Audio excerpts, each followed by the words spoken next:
세상을 이끄는 허남빛 북두칠성팀의 11월 사회공헌데이 발표를 시작하겠습니다. 다들 북두칠성팀의 이름이 다소 낯설게 느껴지실 것 같습니다. 맞습니다. 기존의 청년기자단이 북두칠성으로 팀 이름을 변경하게 되었습니다. 그렇다면 도대체 왜, 무슨 일이 있었기에 팀 이름 변경까지 가게 되었는지 설명해드리며 시작의 문을 열겠습니다.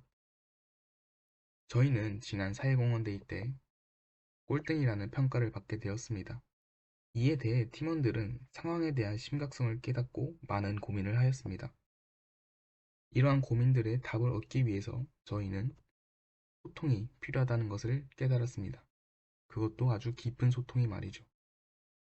그래서 저희는 각자가 생각하는 우리 팀의 문제점에 대한 속마음 토크를 진행하였습니다. 그 결과 총 3가지의 문제점이 도출되었습니다.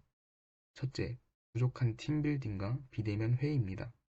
팀 빌딩이 제대로 되지 않은 채 비대면 회의를 진행하다 보니 각자 자신의 의견을 선뜻 말하지 못하는 분위기가 형성되었습니다. 둘째, 무분별한 자료 정리 및 피드백 공유입니다. 하나로 정리가 되지 않은 채 카톡, 노션에 다양하게 자료들이 올라갔고 무엇보다 노션을 어려워하는 팀원들이 있었으며 그 결과 아이디어 및 피드백 공유가 활발하게 이루어지지 않았습니다. 셋째, 불분명한 컨셉과 방향성입니다. 방향성을 잡기 위해 각자가 하고 싶은 것에 대해 물어본 결과 팀원들의 답변은 다소 충격적이었습니다. 아무도 과거의 청년기자단 프로젝트의 재미와 흥미를 느끼지 못하고 있었으며 오히려 경제보다는 사회 문제에 대해 관심이 많았습니다. 즉, 개인이 원하는 방향을 숨긴 채 팀이 가고자 하는 방향을 그저 따라갔기에 이러한 문제점이 야기된 것입니다. 그래서 저희는 3가지 문제점을 해결하기 위해 첫째, 비대면 회의를 지향하고 정기적인 대면 회의를 추진했습니다. 그 결과 팀빌딩 및 회의 효율을 높일 수 있었습니다. 둘째, 원활한 의사소통을 위해 노션을 없애고 네이버 밴드 하나로 통일하여 회의록, 피드백, 자료조사 등을 올렸고 그 결과 더욱 깔끔하고 체계적으로 서로의 의견을 활발히 공유할 수 있게 되었습니다.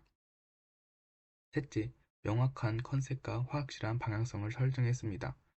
저희는 긴 회의 끝에 팀원들의 관심사인 사회 문제로 주제를 바꿨고 사회 문제 중 문해력 논란을 선정하였습니다. 또한 문해력을 향상시키기 위한 가장 좋은 방법은 독서라는 것을 알게 되었고 팀의 컨셉과 방향성을 확실히 잡기 위해 독서라는 명확한 컨셉과 독서 문화 확산이라는 방향성을 확실하게 설정했습니다. 따라서 그에 맞게 팀 이름도 변경하여 북두칠성 팀으로 새롭게 변화하였습니다. 그럼 지금부터 7개의 별을 완성시켜가는 북두칠성팀의 첫 걸음을 지금부터 시작하겠습니다. 먼저 저희 북두칠성팀은 예로부터 항해할 때 길잡이가 되었던 북두칠성처럼 독서도 우리의 삶의 길잡이가 되고 더욱 삶을 빛나게 만든다는 의미입니다. 이에 따라 저희는 독서 문화 확산을 하자라는 방향성을 가지고 프로젝트를 기획하고 있습니다. 그럼 지금부터 저희가 프로젝트가 어떻게 실행되고 있는지 얘기를 해보도록 하겠습니다. 먼저 프로젝트 기획 대상을 설명해 드리겠습니다. 저희의 프로젝트 대상은 초등학생입니다. 저희는 자료조사를 통해 아이들이 책으로부터 점점 멀어져 문해력 부족으로 인한 문제를 호소하는 기사를 접하였습니다. 어린 시절에 올바른 독서 습관을 형성하는 것이 문해력 향상에 중요하기에 따라서 저희는 초등학교 3학년에서 4학년을 대상으로 독서 모임을 진행하고자 합니다. 그 다음은 프로젝트 진행 상황에 대해 설명해 드리겠습니다. 처음 사공대회를 활용하여 관련 경험이 있는 인플루언서 변진선님께 여러 자문을 구해 기획서를 작성하였고, 두 번째로 기간 컨택 전 기획서 초안을 미리 완성하여 직접 도서관에 찾아가 초등학생 자녀를 둔 학부모님께 기획서를 보여드리고 피드백을 받았습니다. 그 결과 더 정교하게 다듬어 최종 기획서를 완성시킬 수 있었습니다. 그 후 여러 기관에 메일을 보내 기관 컨택을 시도하였습니다. 현재 세 곳에서 기획서를 긍정적으로 검토해줘서 미팅 예정 중에 있습니다. 그럼 길을 찾다가 발견한 저희만의 반짝임을 공유해드리겠습니다. 첫 번째 반짝임은 기획서는 최대한 구체적으로 적어라입니다. 기획서를 잘 작성하기 위해서는 프로젝트 소개, 기획 배경, 활동 내용, 기대 효과를 최대한 구체적으로 적으셔야 합니다. 저희는 진행하게 될 모든 활동을 하나하나 기획서에 모두 담았고 그 부분을 기관에서 좋게 봐주셨습니다. 또한 활동 내용을 리허설을 해본다면 부족한 부분과 보완할 점을 알 수 있어서 더욱 세부적으로 적을 수 있습니다.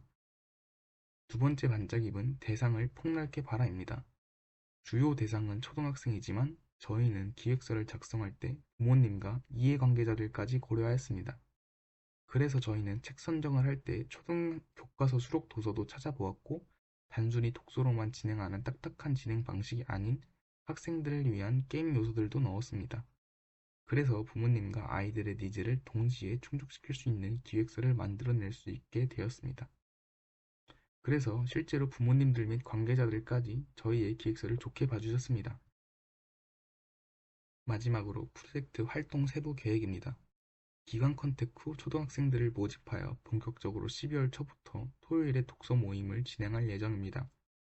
프로젝트의 전체적인 구성은 독서활동과 독후활동, 활동으로 이루어져 있고 단순한 책 읽기를 넘어 독서에 대한 흥미를 이끌기 위해 아이들이 쉽게 즐길 수 있는 게임의 요소를 독서와 결합하여 진행할 예정입니다.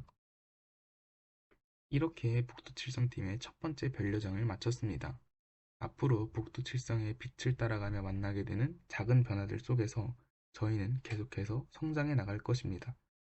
두 번째 별을 향한 새로운 여정을 더욱 기대해 주시고 이상 발표를 마치겠습니다. 감사합니다.